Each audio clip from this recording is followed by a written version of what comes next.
Previous వీడియోలో conditional control స్టేట్మెంట్స్లో if-elif-else control statement గురించి డీటెయిల్గా చెప్పుకున్నాం కదా. ఈ వీడియోలో కండిషనల్ కంట్రోల్ స్టేట్మెంట్స్లో నెస్టెడ్ ఇఫ్ గురించి డెప్త్గా చెప్పుకుందాం.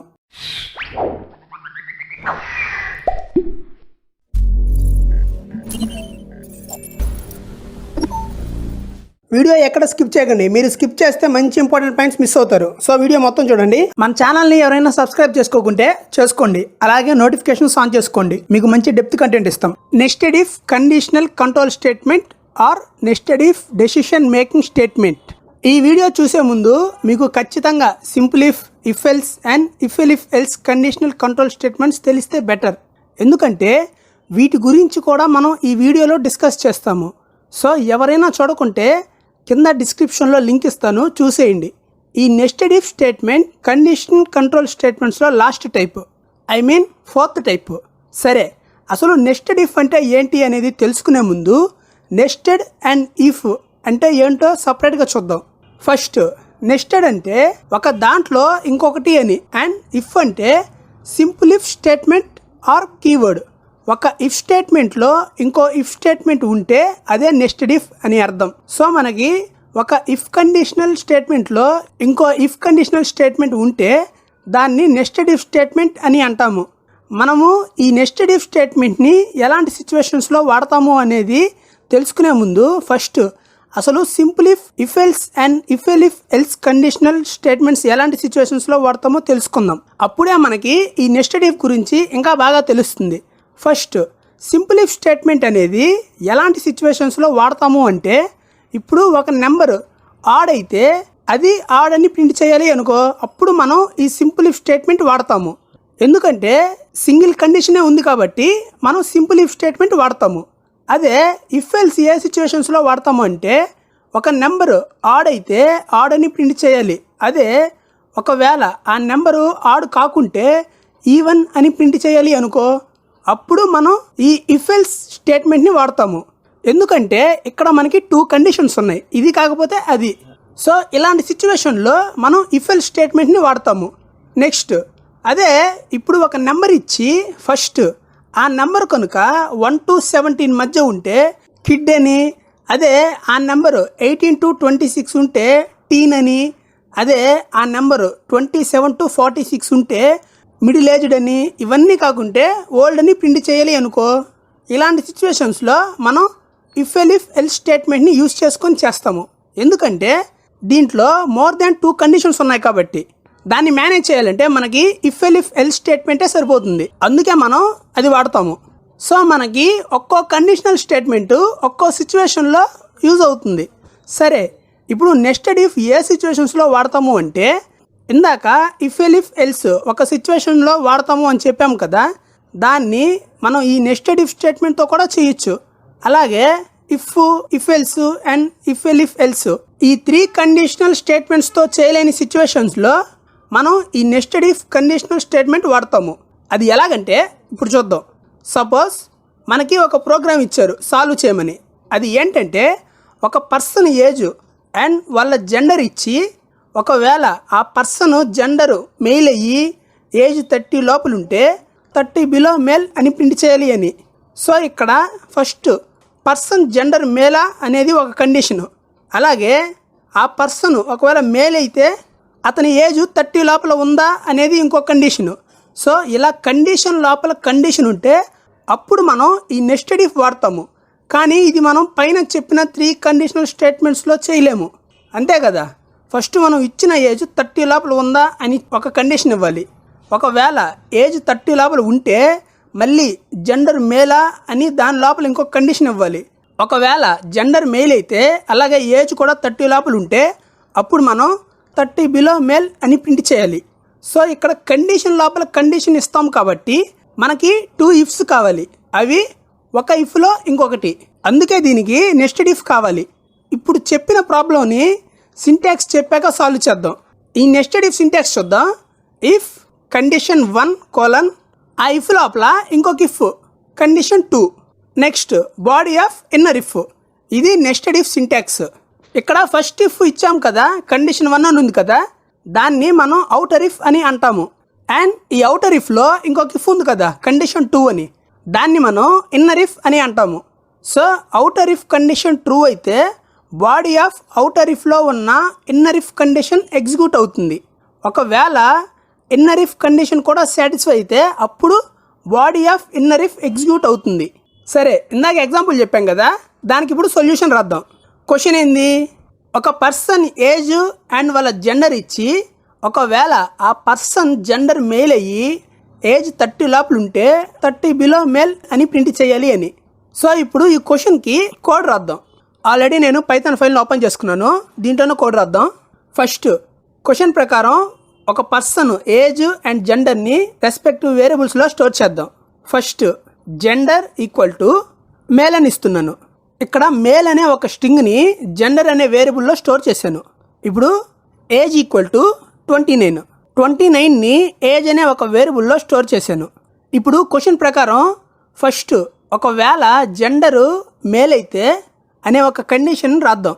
ఎలా రాయాలో తెలుసు కదా, if gender is equal to male. ఇక్కడ జెండర్ అనేది మేల్ అయితే ఈ స్టేట్మెంట్లో ఉన్న బ్లాక్ ఆఫ్ కోడ్ ఎగ్జిక్యూట్ అవుతుంది. ఇప్పుడు జెండర్ మేల్ అయితే నెక్స్ట్ ఏ కండిషన్ చెక్ చేసుకోవాలి మనం, అతని ఏజ్ 30 లోపల ఉందా లేదా అని చెక్ చేయాలి. సో అతని ఏజ్ 30 లోపల ఉందా లేదా అని ఎలా చెక్ చేస్తాము, సో దానికోసం ఇంకొక ఇఫ్ని డిక్లేర్ చేసుకుందాం. ఈ ఇఫ్ బాడీలోనే అది డిక్లేర్ చేసుకోవాలి.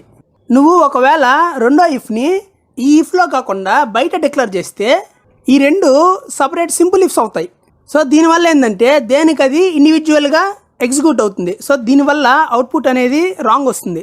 సో అలా ఇవ్వకుండా మనం ఈ ఇఫ్ బాడీలోనే ఇంకొక ఇఫ్ ఇవ్వాలి.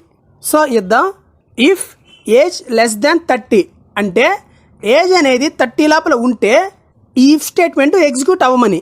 సో ఈ ఇఫ్ స్టేట్మెంట్ ఎగ్జిక్యూట్ అయితే మనకి ఏది రావాలి, 30 బిలో మేల్ అని ప్రింట్ అవ్వాలి. సో దీని బాడీలో ప్రింట్ 30 బిలో మెయిల్ అని ఇద్దాం. సో ఇప్పుడు ప్రోగ్రామ్ ఏమి రాసామో అర్థమైంది కదా. ఫస్ట్ జెండర్ అనే ఒక వేరియబుల్లో మేల్ అనే ఒక స్ట్రింగ్ని స్టోర్ చేసాము. నెక్స్ట్ ఏజ్ అనే ఒక వేరియబుల్లో 29ని స్టోర్ చేసాము. నెక్స్ట్ జెండర్ మేల్ అయితే అనే ఒక కండిషన్ ఇచ్చి జెండర్ మేల్ అయ్యి అతని ఏజ్ 30 లోపల ఉంటే అనే ఇంకొక కండిషన్ ఇచ్చి దాంట్లో మనం 30 బిలో మేల్ అని ప్రింట్లో ఇచ్చాము. ఇప్పుడు ప్రోగ్రామ్ ఎగ్జిక్యూట్ చేద్దాం. చూడండి, అవుట్పుట్ చూడండి, 30 బిలో మేల్ అని వచ్చింది. సో ఇది ఎలా వచ్చిందంటే ఫస్ట్ జెండర్లో మేల్ స్టోర్ అయ్యింది, ఏజ్లో 29 నెంబర్ ఉంది. ఇప్పుడు ఈ నెస్టెడ్ ఇఫ్ ఎగ్జిక్యూట్ అవ్వడం స్టార్ట్ అవుతుంది. అవుటర్ ఇఫ్లో కండిషన్ ఏముంది, gender is equal to mail అంటే జెండర్లో ఏముంది, మెయిల్ ఉంది. So male is equal to male condition true కాబట్టి ఆ ఇఫ్లో ఉన్న బ్లాక్ ఆఫ్ కోడ్ ఎగ్జిక్యూట్ అవుతుంది. సో ఆ బ్లాక్ ఆఫ్ కోడ్లో ఏముంది, ఇన్నర్ ఇఫ్ ఉంది. ఆ ఇఫ్లో కండిషన్ ఏముంది, ఏజ్ లెస్ దాన్ 30. ఇక్కడ ఏజ్లో ఎంత ఉంది, ఇంటీజరు 29 ఉంది. So 29 less than 30 condition true way కదా, 29 అనేది 30 కన్నా చిన్నదే కదా. సో అందుకే ఇఫ్ స్టేట్మెంట్లో ఉన్న ప్రింట్ అనే స్టేట్మెంట్ ఎగ్జిక్యూట్ అయింది. సో మనకు అవుట్పుట్ అందుకే 30 బిలో మేల్ అని ప్రింట్ అయింది. ఇప్పుడు ఏజ్ 40 ఇద్దాం, ఏజ్ ఈక్వల్ టు 40. ఇప్పుడు ప్రోగ్రామ్ ఎగ్జిక్యూట్ చేస్తే ఏం వస్తుందని ఎక్స్పెక్ట్ చేస్తున్నారు, చూద్దాం. ప్రోగ్రామ్ రన్ చేస్తున్నాం, చూడండి అవుట్పుట్ చూడండి, ఏమీ రాలేదు. ఎందుకంటే ఏజ్ అనేది 40 ఉంది. ఇక్కడ ఏమైందంటే gender is equal to male అనే కండిషన్ సాటిస్ఫై అయింది. దాని బాడీలో ఉన్న ఏజ్ లెస్ దెన్ 30 అనే కండిషన్ చెక్ చేసింది. So 40 less than 30 condition false కదా, 40 అనేది 30 కన్నా చిన్నది కాదు కదా, అందుకే మనకి కండిషన్ ఫాల్స్ అయింది. కండిషన్ ఫాల్స్ అయింది కాబట్టి ఇఫ్ స్టేట్మెంట్ ఉన్న బాడీ ఎగ్జిక్యూట్ కాలేదు. సో అందుకే మనకి ఏది ప్రింట్ కాలేదు. అదే ఇప్పుడు ఏజ్ 30 లోపల ఇద్దాం, ఏజ్ ఈక్వల్ టు 20. ఇప్పుడు జెండర్ కూడా ఫీమేల్ చేద్దాం, ఫీమేల్. ఇప్పుడు ప్రోగ్రామ్ని మళ్ళీ ఎగ్జిక్యూట్ చేద్దాం. చూడండి అవుట్పుట్ చూడండి, ఏమీ ప్రింట్ కాలేదు. ఎందుకంటే జెండర్ ఈక్వల్ టు ఫీమేల్ ఇచ్చాం కాబట్టి ఇక్కడ gender is equal to male అనే కండిషన్ ఫాల్స్ అయింది. సో కండిషన్ ఫాల్స్ అయింది కాబట్టి దాని బాడీ ఎగ్జిక్యూట్ అవ్వలేదు, అందుకే మనకి ఏమీ ప్రింట్ కాలేదు. సో ఈ విధంగా మనం నెస్టెడ్ ఇఫ్ స్టేట్మెంట్ని రాస్తాము. ఇలా మాత్రం రాయొద్దు. చూడండి, ఈ రెండు ఇఫ్ స్టేట్మెంట్స్ని సేమ్ ఇండెంటేషన్ లెవెల్లో ఉంచొద్దు. ఒకవేళ ఇస్తే ఏమవుద్దంటే దీనికి ఇది సపరేట్ ఎగ్జిక్యూట్ అవుతుంది, దీనికి ఇది సపరేట్ ఎగ్జిక్యూట్ అవుతుంది. సో మనం అనుకున్న రిజల్ట్ రాదు. ఇప్పుడు ఇంకో ప్రోగ్రామ్ రాద్దాము. ఈ ప్రోగ్రామ్ రిమూవ్ చేస్తున్నాను. ఆ ప్రోగ్రామ్ ఏంటంటే యూజర్ నుంచి ఇన్పుట్ తీసుకొని ఆ నెంబర్ ఈవెన్ అయ్యి 7తో డివైడ్ అయితే 7 మల్టిపుల్ ఈవెన్ అని ప్రింట్ చేయాలి. ఇప్పుడు ఈ ప్రోగ్రామ్ స్టేట్మెంట్కి కోడ్ రాద్దాం. ఫస్ట్ ప్రోగ్రామ్ స్టేట్మెంట్లో ఏముంది, యూజర్ నుంచి ఇన్పుట్ తీసుకొని అని ఉంది. సో యూజర్ నుంచి ఇన్పుట్ తీసుకొని దాన్ని నెంబర్ అనే వేరియబుల్లో స్టోర్ చేస్తాను. నెంబర్ ఈక్వల్ టు ఇంట్ ఆఫ్ ఇన్పుట్. మనం తీసుకునేది ఇంటీజర్ కాబట్టి నేను ఇంట్ ఆఫ్ ఇన్పుట్ అని తీసుకున్నాను. ఈ ఇన్పుట్ ఫంక్షన్లో ఎంటర్ ద నెంబర్ అని ఇద్దాం. మనకి అవుట్పుట్ స్క్రీన్ పైన చూడడానికి బాగుంటుంది. సో నెంబర్ అనే వేరియబుల్లో వచ్చిన ఇన్పుట్ స్టోర్ అయ్యేటట్టు ఒక స్టేట్మెంట్ ఇచ్చాము. నెక్స్ట్ ప్రోగ్రామ్ స్టేట్మెంట్లో ఏముంది, ఇచ్చిన ఇన్పుట్ ఈవెన్ అయ్యి 7తో డివైడ్ అయితే 7 మల్టిపుల్ ఈవెన్ అని ప్రింట్ చేయాలి అని ఉంది. ఇక్కడ మనకి 2 కండిషన్స్ ఉన్నాయి. ఫస్ట్ ఇది ఇచ్చిన ఇన్పుట్ ఈవెన్ అయితే అని ఒక కండిషన్ ఉంది, అండ్ 7తో డివైడ్ అయితే అనే ఒక కండిషన్ ఉంది. సో ఈ 2 కండిషన్స్ సాటిస్ఫై అయితేనే మనం 7 మల్టిపుల్ ఈవెన్ అని ప్రింట్ చేయాలి. సో అందువల్ల ఒక కండిషన్లో ఇంకొక కండిషన్ ఇద్దాం. ఫస్ట్ ఇచ్చిన నెంబరు ఈవెనా కాదా అని చెక్ చేసే ఒక కండిషన్ స్టేట్మెంట్ ఇద్దాం. సో ఒక నెంబరు ఈవెనా కాదా అని ఎలా కనుక్కుంటామంటే ఆ నెంబర్ని 2తో మాడ్యులో డివిజన్ చేస్తే వచ్చే రిజల్ట్ 0 అయితే అది ఈవెన్ నెంబరు. సో ఇద్దామా, if number modulo division 2 is equal to 0. ఇక్కడ number modulo division 2 is equal to 0 అనే కండిషను ట్రూ అయితే మనకి ఇఫ్ స్టేట్మెంట్లో ఉన్న బ్లాక్ ఆఫ్ కోడ్ ఎగ్జిక్యూట్ అవుతుంది. ఇప్పుడు దీంట్లో ఇంకా కండిషన్ ఇద్దాం. అదే కండిషన్ అంటే 7తో డివైడ్ అయ్యే కండిషన్. సో ఒక నెంబరు 7తో డివైడ్ అవుతుందా లేదా అని ఎలా తెలుసుకుంటామంటే ఇచ్చిన నెంబర్ని 7తో మాడ్యులో డివిజన్ చేస్తే వచ్చే రిజల్ట్ 0 అయితే అది 7తో డివైడ్ అయినట్టు. సో కండిషన్ ఇచ్చేద్దాం, if number modulo division 7 is equal to 0. So ఇచ్చిన నెంబరు 2తో డివైడ్ అయ్యి అండ్ 7తో డివైడ్ అయితే ఏమని ప్రింట్ చేయాలి, 7 మల్టిపుల్ ఈవెన్ అని ప్రింట్ చేయాలి. అది నేను ఈ ఇన్నర్ ఇఫ్ బాడీలో ప్రింట్ స్టేట్మెంట్లో ఇస్తున్నాను. ప్రింట్ 7 మల్టిపుల్ ఈవెన్ ప్రోగ్రామ్ అయ్యింది. సో ఇక్కడ మనం ఏం చేసాం, ఇచ్చిన ఇన్పుట్ని నెంబర్ అనే వేరియబుల్లో స్టోర్ చేసాం. స్టోర్ చేసి ఆ నెంబర్ 2తో డివైడ్ అయ్యి అండ్ 7తో డివైడ్ అయితే 7 మల్టిపుల్ ఈవెన్ అని ప్రింట్ చేసేటట్టు ప్రోగ్రామ్ రాసాం. ఇప్పుడు ప్రోగ్రామ్ ఎగ్జిక్యూట్ చేద్దాం. ఇక్కడ ఎంటర్ ది నెంబర్ అని ఉంది కదా, ఒక నెంబర్ ఇద్దాం.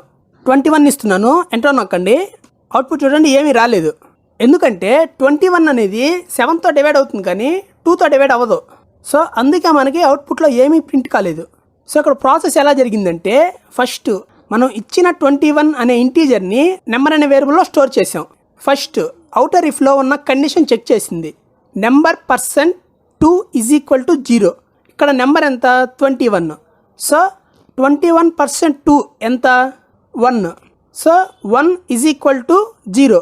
కండిషన్ ఫాల్స్ కదా. సో అందుకే మనకి ఇఫ్ స్టేట్మెంట్లో ఉన్న బ్లాక్ ఆఫ్ కోడ్ ఎగ్జిక్యూట్ అవ్వలేదు, ఏమీ ప్రింట్ కాలేదు. ఇప్పుడు మళ్ళీ ఈ ప్రోగ్రామ్ ఎగ్జిక్యూట్ చేద్దాం. ఎంటర్ ది నెంబర్, ఇక్కడ ఒక నెంబర్ ఇస్తాను, 42 ఇస్తున్నాను, ఎంటర్ నొక్కండి. అవుట్పుట్ చూడండి, 7 మల్టిపుల్ ఈవెన్ అని ప్రింట్ అయింది. 42 అనేది 2తో డివైడ్ అవుతుంది అండ్ 7తో కూడా డివైడ్ అవుతుంది. అందుకే మనకి 7 మల్టిపుల్ ఈవెన్ అని ప్రింట్ అయింది. సో ఈ ప్రోగ్రామ్ ప్రాసెస్ ఎలానో చూద్దాం. ఫస్ట్ మనం ఇచ్చిన 42 ఇంటీజర్ నెంబర్ అనే వేరియబుల్లో స్టోర్ అయింది. ఇప్పుడు ఫస్ట్ అవుటర్ ఇఫ్లో నెంబర్ %2 ఈజ్ ఈక్వల్ టు 0 ఈ కండిషన్ చెక్ చేస్తుంది. ఇక్కడ నెంబర్ ఎంత, 42. సో 42% ఎంత, 0. So 0 is equal to 0. Condition true way కదా. సో కండిషన్ ట్రూ అయింది కాబట్టి next body of outer if కూడా ఎగ్జిక్యూట్ అవుతుంది. బాడీ ఆఫ్ అవుటర్ ఇఫ్లో ఇంకొక ఇఫ్ ఉంది, ఇన్నర్ ఇఫ్. ఈ ఇఫ్లో కండిషన్ చెక్ చేస్తుంది, నెంబర్ %7 ఈజ్ ఈక్వల్ టు 0. ఇక్కడ నెంబర్ ఎంత, 42. సో 42% ఎంత, 0. So 0 is equal to 0. Condition true అయింది కాబట్టి ఈ ఇన్నర్ ఇఫ్ స్టేట్మెంట్లో ఉన్న ప్రింట్ స్టేట్మెంట్ ఎగ్జిక్యూట్ అయింది. సో అందుకే మనకి అవుట్పుట్లో 7 మల్టిపుల్ ఈవెన్ అని ప్రింట్ అయింది. ఇప్పుడు లాస్ట్ ఇంకోసారి ఎగ్జిక్యూట్ చేద్దాం. ఎంటర్ ది నెంబర్, 20 అనే నెంబర్ ఇస్తున్నాను, ఎంటర్ నొక్కండి. అవుట్పుట్ చూడండి, ఏమీ రాలేదు. ఎందుకంటే 20 అనేది ఈవెన్ నెంబరే కానీ 7 మల్టిపుల్ కాదు. అందుకే మనకి ఏమీ ప్రింట్ కాలేదు. మనం ఇప్పటిదాకా చెప్పిన 2 ప్రోగ్రామ్స్ని ఓన్లీ సింపుల్ ఇఫ్తో కూడా చేసేయచ్చు. అది ఎలాగంటే అండ్ ఆపరేటర్ని యూస్ చేసుకొని. ఇప్పుడు చెప్పిన ప్రోగ్రామ్ని అండ్ ఆపరేటర్ యూస్ చేసుకొని సింపుల్ ఇఫ్తో చేద్దాం. మీరు ఏం చేయని అవసరం లేదు. ఆ సెకండ్ కండిషన్ ఉంది కదా, దాన్ని రిమూవ్ చేసుకుంటూ పైకి తీసుకురండి. పైకి తీసుకొచ్చిన తర్వాత ఆ రెండు కండిషన్స్ మధ్య ఎండ్ పెట్టండి. అలాగే దాని బాడీలో ఉండేదాన్ని కూడా ఇండెంటేషన్ కరెక్ట్ చేయండి. ఇక్కడ చూడండి నేను చేశాను. ఇక్కడ ఈ ఎండ్ మీనింగ్ ఏంటంటే ఇది జరగాలి, అది కూడా జరగాలి, రెండు కండిషన్స్ జరగాలి. సో రెండు కండిషన్స్ సాటిస్ఫై అయితేనే మనకి దాంట్లో ఉన్నది ఎగ్జిక్యూట్ అవుతుంది. కావాలంటే చూడండి ఈ ప్రోగ్రామ్ని ఎగ్జిక్యూట్ చేద్దాం. ఎంటర్ ది నెంబర్, ఒక నెంబర్ ఇస్తున్నాను 28, ఎంటర్ నొక్కండి. అవుట్పుట్ చూడండి 7 మల్టిపుల్ ఈవెన్ అని వచ్చింది. ఇక్కడ 28 అనేది ఈవెన్ నెంబరు అండ్ 7 మల్టిపుల్ కూడా, అందుకే మనకి అవుట్పుట్ 7 మల్టిపుల్ ఈవెన్ అని ప్రింట్ అయింది. సో ఇందాక మనం చెప్పిన ప్రోగ్రామ్ ఏంది, జెండరు ఏజ్, ఆ ప్రోగ్రామ్ చెప్పాం కదా. ఇప్పుడు దాన్ని ఎండ్ ఆపరేటర్ యూస్ చేసుకొని సింపుల్ ఇఫ్ స్టేట్మెంట్ ద్వారా ఈ ప్రోగ్రామ్ రాద్దాం. ఇక్కడ ఈ లైన్ రిమూవ్ చేస్తున్నాను. Gender equal to male, next age కూడా ఇవ్వాలి కదా, age equal to 10. Next condition ఏంటి, జెండరు మేల్ అవ్వాలి, అలాగే ఏజ్ కూడా 30 లోపలే ఉండాలి. సో నేను ఈ కండిషన్స్ రిమూవ్ చేసి ఆ కండిషన్స్ రాస్తున్నాను. Gender is equal to male and age less than 30. ఈ ప్రింట్ స్టేట్మెంట్లో కూడా 30 బిలో మేల్ అని ఇద్దాం, 30 బిలో మేల్. సో ఇక్కడ జెండర్ మేల్ అయ్యి ఏజ్ 30 లోపల ఉంటేనే మనకి ఈ ప్రింట్ స్టేట్మెంట్ ఎగ్జిక్యూట్ అవుతుంది. ఇప్పుడు ఈ ప్రోగ్రామ్ ఎగ్జిక్యూట్ చేద్దాం. అవుట్పుట్ చూడండి 30 బిలో మేల్ అని వచ్చింది. సో కరెక్టే కదా, ఏజ్ 10 ఉంది, 30 కన్నా తక్కువ, జెండరు మేల్ ఉంది. సో అందుకే మనకి అవుట్పుట్లో 30 బిలో మేల్ అనే ప్రింట్ స్టేట్మెంట్ ఎగ్జిక్యూట్ అయింది. సో అందుకే నేను చెప్పేది ఏంటంటే మీరు ఆపరేటర్స్ టాపిక్ కానీ ఏ నెగ్లెక్ట్ చేయకండి. ప్రతి ఒక్క టాపిక్ నేర్చుకుంటే మీరు కోడ్ ఆప్టిమైజ్గా రాయగలుగుతారు. సో అందుకే ప్రతి ఒక్క టాపిక్ నేర్చుకోండి. సో ఇది నెస్టెడ్ ఇఫ్ స్టేట్మెంట్. ఈ టాపిక్లో డౌట్స్ ఏమైనా ఉంటే కామెంట్లో పెట్టండి. నెక్స్ట్ వీడియోలో రిపిటేటివ్ స్టేట్మెంట్స్లో ఫర్ లూప్ గురించి డీటెయిల్గా చెప్పుకుందాం. సబ్స్క్రైబ్ చేయండి, లైక్ చేయండి, షేర్ చేయండి. డౌట్స్ ఏమైనా ఉంటే కామెంట్లో పెట్టండి.